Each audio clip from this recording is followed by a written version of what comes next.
평생 아버지라 불리지 못한 남자가 있었습니다. 그의 이름은 김대호, 한때 재벌 회장의 운전기사였죠.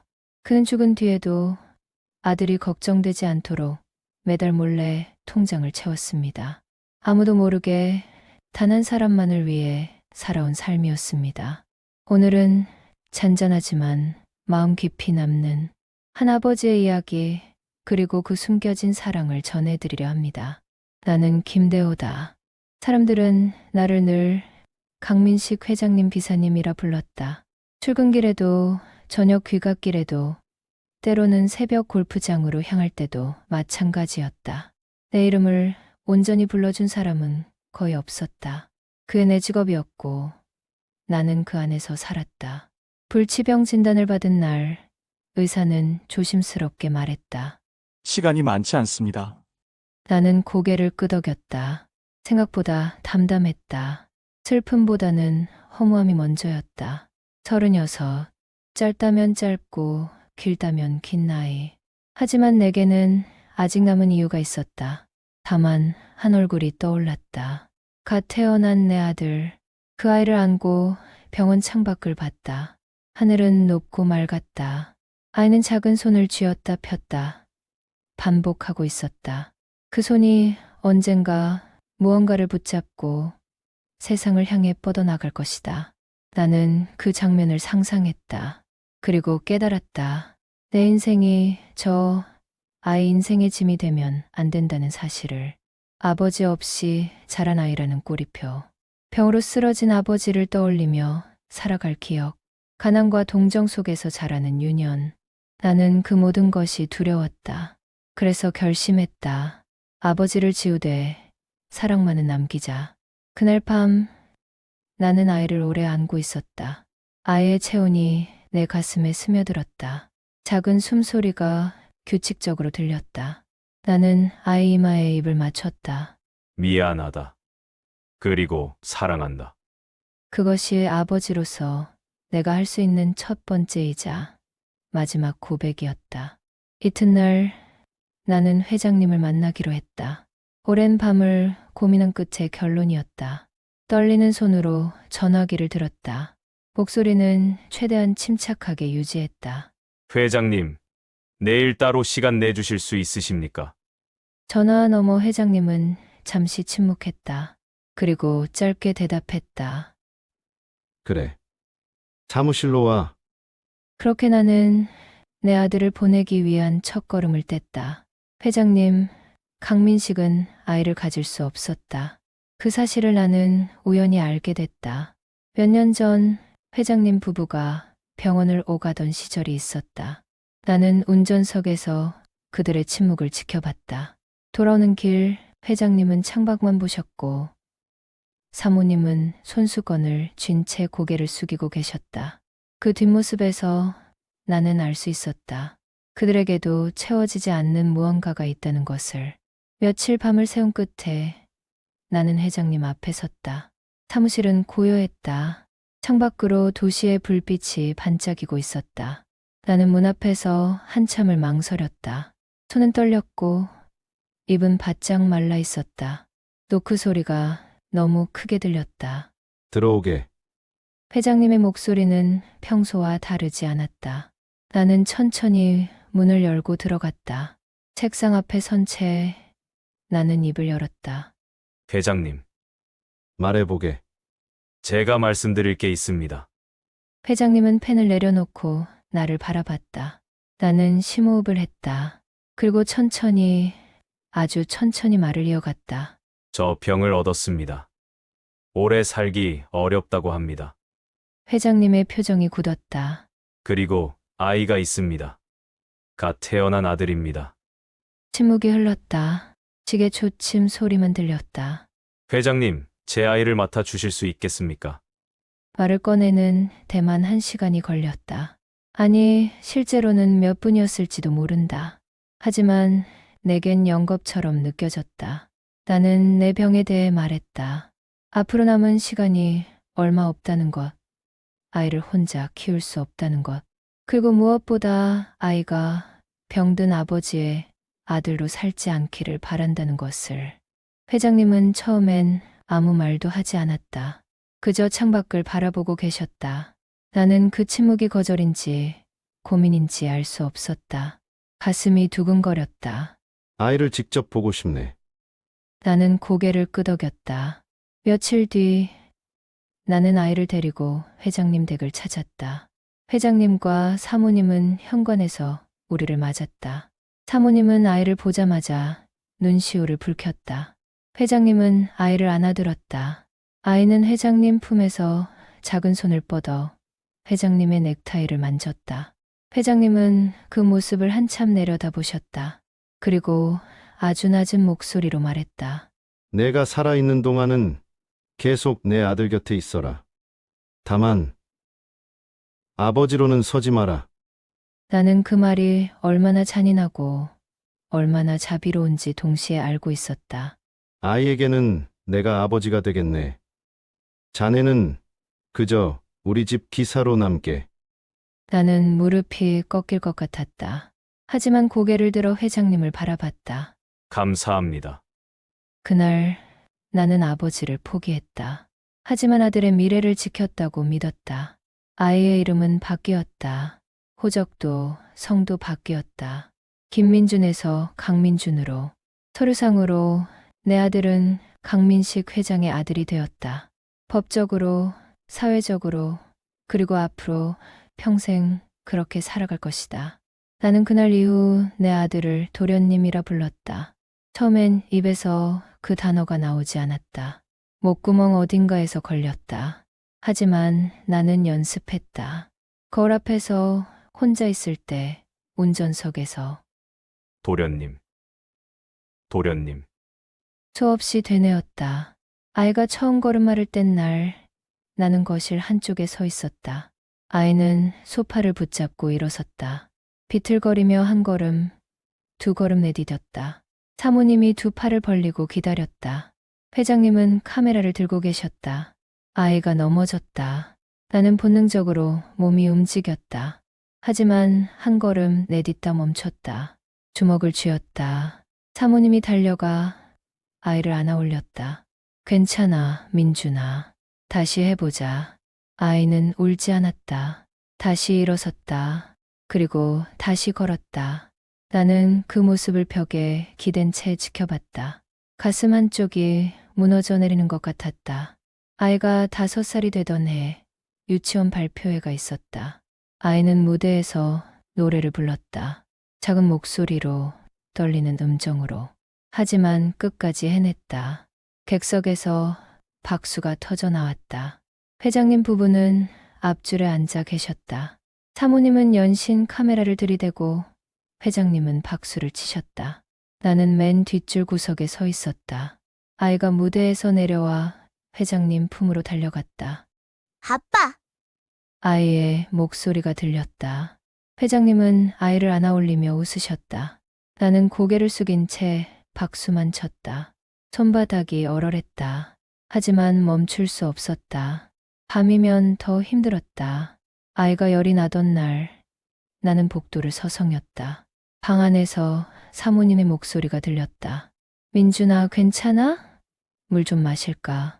아이의 작은 신음 소리, 이불 스치는 소리. 나는 방문 앞에 섰다. 손을 들어 노크하려다 멈췄다. 들어가고 싶었다. 이마에 손을 얹고 체온을 확인하고 물수건을 갈아주고 싶었다. 하지만 나는 발걸음을 돌렸다. 내 방으로 돌아와 문을 닫았다. 침대에 앉아 고개를 묻었다. 숨이 턱까지 차올랐다. 이게 맞는 거다. 지금 내가 물러서야 저 아이가 앞으로 간다. 나는 스스로에게 말했다. 매일 밤 같은 말을 되뇌었다. 운전석에서 백미러로 아이를 볼 때마다 가슴이 찢어질 것 같았다. 아이는 뒷좌석에서 그림책을 보거나 창밖을 보거나 때로는 졸았다. 나는 신호대기 중에 백미러를 통해 아이를 훔쳐봤다. 잘하고 있었다. 얼굴이 조금씩 달라지고 목소리가 굵어지고 표정이 풍부해졌다. 기사님, 학교 앞에 세워주세요. 네, 도련님. 아이는 차에서 내려 친구들에게 달려갔다. 뒤도 돌아보지 않았다. 나는 그게 다행이라고 생각했다. 아이가 나를 기억하지 않는다는 게 아이에게는 축복이라고. 병은 점점 깊어졌다. 약을 먹는 시간이 늘었다. 통증도 잦아졌다. 하지만 나는 내색하지 않았다. 매일 아침 같은 시간에 일어났다. 정장을 입고 차를 점검하고 회장님 댁 앞에 차를 세웠다. 약은 늘 같은 시간에 삼켰다. 아이에게 들키지 않기 위해 혹시라도 약병 소리가 날까봐 나는 조용히, 아주 조용히 움직였다. 거울을 볼 때마다 야윈 얼굴이 보였다. 하지만 나는 웃는 연습을 했다. 아이 앞에서만큼은 아무렇지 않은 척해야 했으니까. 어느 날 아이가 물었다. 기사님, 아프세요? 나는 깜짝 놀라 아이를 봤다. 100m 너머로 아이의 눈이 나를 바라보고 있었다. 아니에요, 도련님. 괜찮습니다. 얼굴이 안 좋아 보여요. 그냥 조금 피곤할 뿐입니다. 아이는 더 묻지 않았다. 하지만 한동안 나를 바라봤다. 그날 밤 나는 혼자 울었다. 아이가 나를 걱정한다는 게 고마우면서도 두려웠다.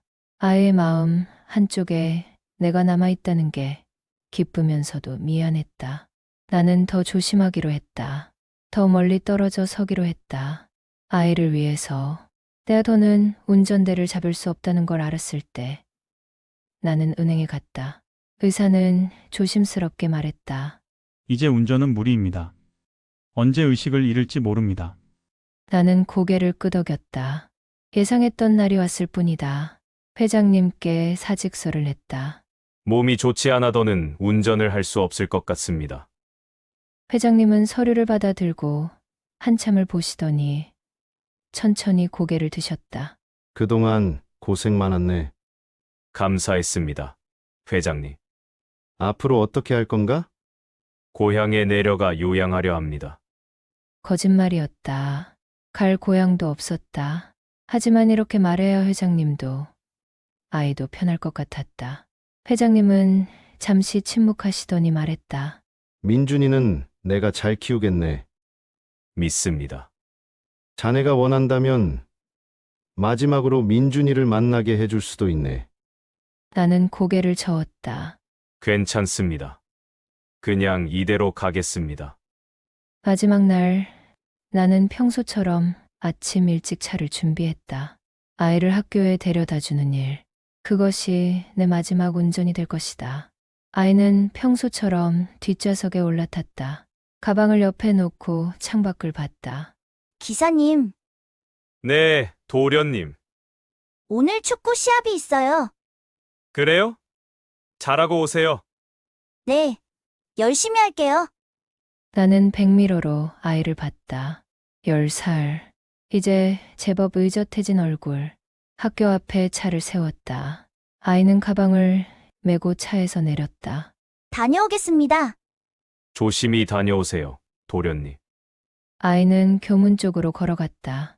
몇 걸음 가다가 뒤를 돌아봤다. 그리고 손을 흔들었다. 나는 창문을 내리고 손을 흔들어 답했다. 아이가 교문 안으로 사라졌다. 나는 한참을 그 자리에 차를 세워두었다. 핸들을 꽉 쥐었다. 눈물이 흘렀다. 잘 자라라. 건강하게, 행복하게. 그리고 차를 출발시켰다. 은행은 집에서 멀지 않았다. 창구 직원에게 통장을 내밀었다. 내 이름으로 남은 돈은 많지 않았다. 평생 모은 돈이라고 해봐야 몇 천만 원. 하지만 나에게는 전부였다. 자동이체를 설정하고 싶습니다. 네, 어떻게 도와드릴까요? 매달 50만 원씩 이 계좌로 이체해 주세요. 나는 메모지에 적어둔 계좌번호를 건네렸다. 회장님 명의로 아이를 위해 만들어둔 통장이었다. 언제까지 이체하시겠습니까? 잔액이 남아있는 동안 계속해 주세요. 직원이 계산기를 두드렸다. 그러면 약 5년 정도 가능하시겠네요. 5년. 아이가 15살이 될 때까지. 네, 그렇게 해 주세요. 서류를 작성하고 도장을 찍었다. 손이 떨렸지만 또박또박 이름을 적었다. 김대호, 매달 조금씩이라도 아이가 어른이 될 때까지 계속 닿았으면 했다. 그래서 자동이체를 설정했다. 내가 죽은 뒤에도 아이가 이유를 모른 채 받게 될 돈. 아버지는 없어도 생활은 멈추지 않게 하자. 그게 내가 할 수 있는 마지막 운전이었다. 은행을 나와 공원 벤치에 앉았다. 날씨가 좋았다. 하늘은 맑고 바람은 시원했다.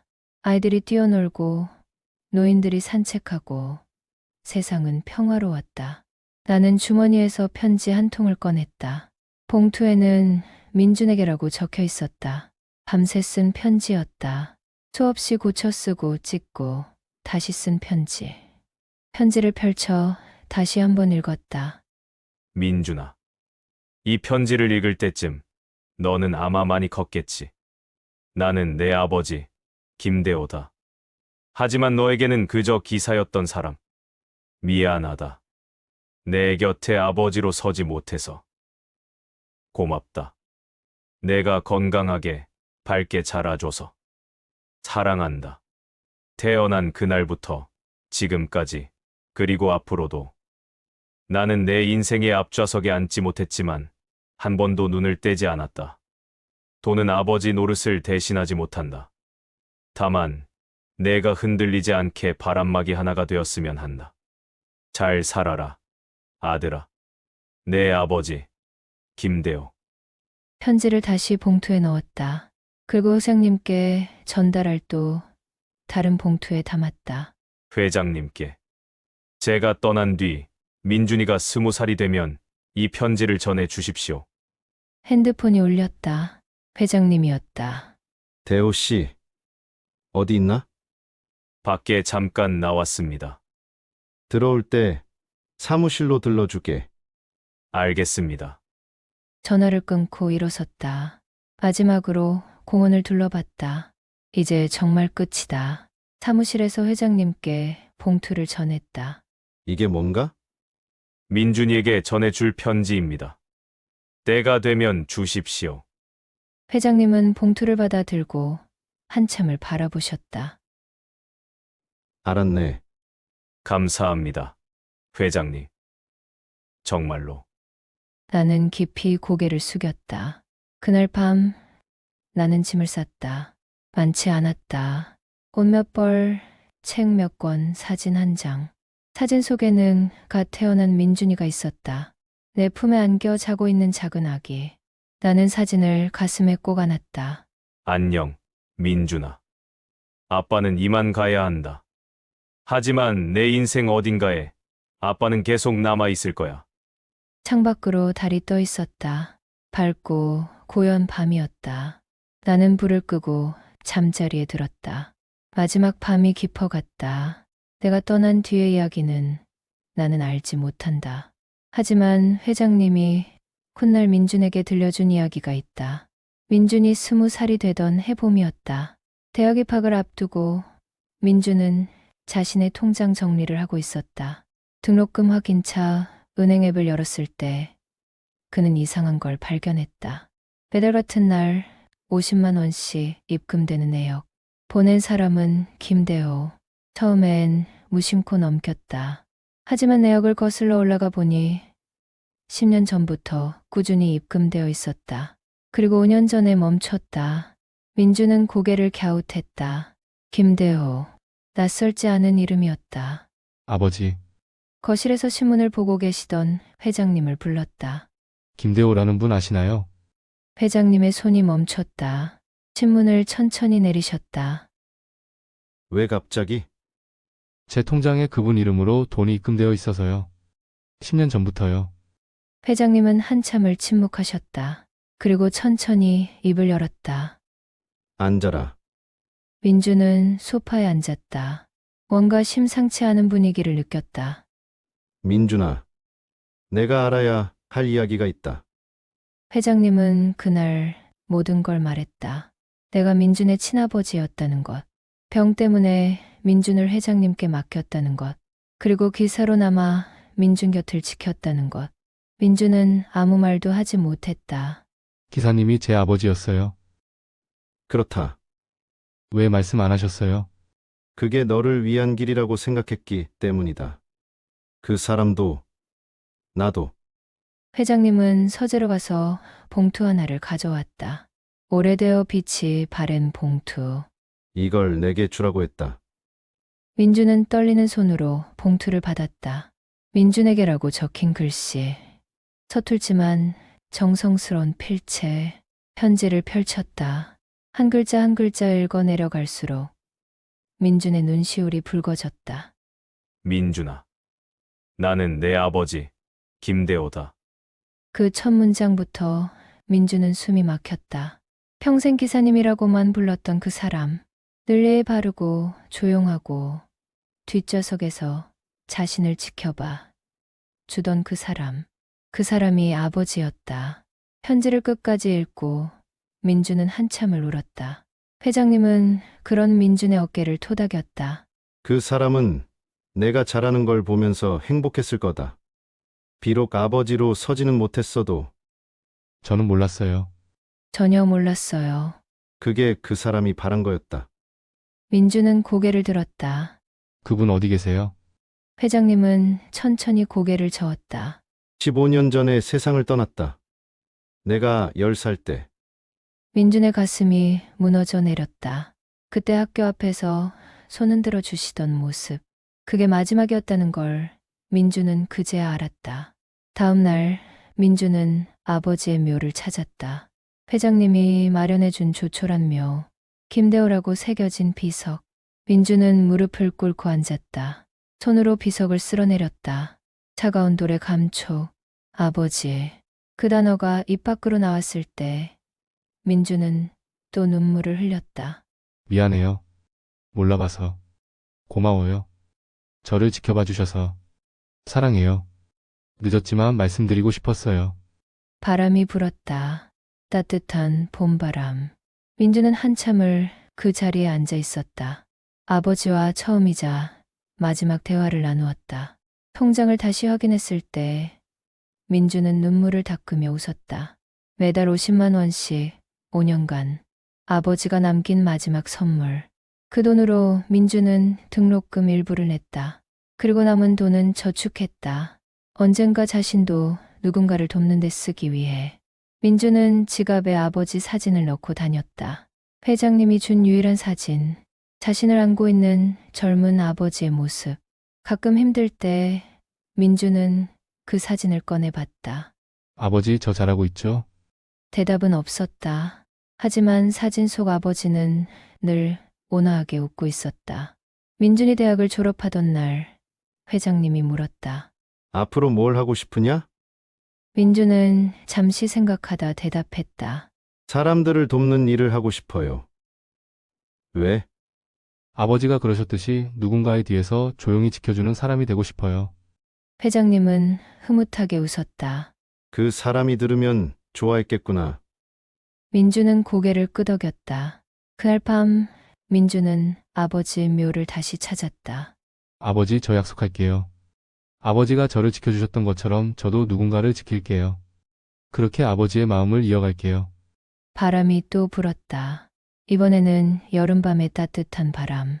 민주는 처음으로 내 이름을 온전히 불렀다. 아버지 김대호. 그 한마디면 충분했다. 나는 평생 운전석에 있었지만 내 마음만큼은 끝내 아이 곁에 도착했으니까. 에필로그. 어떤 아버지는 품에 안아 키우고 어떤 아버지는 거리를 두고 지킨다. 나는 후자를 선택했다. 그리고 그 선택을 단 한 번도 후회하지 않는다. 민준이 내 이름을 부른 그날 나는 비로소 완전한 아버지가 되었다. 비록 내가 그 순간을 직접 보지는 못했지만 아버지라는 이름은 함께 있는 시간이 아니라 남겨진 마음으로 완성되는 것이다. 나 김대호는 아들 민준의 아버지였다. 100m 너머로 지켜본 그 모든 순간들이 내 인생의 가장 소중한 운전이었다. 그리고 지금도 어딘가에서 나는 여전히 아들을 바라보며 미소 짓고 있을 것이다. 잘 자라줘서 고맙다, 아들아. 긴 이야기 끝까지 함께 해주셔서 감사합니다. 재미있으셨다면 좋아요와 구독으로 응원해주세요. 다음 이야기에서 또 만나요.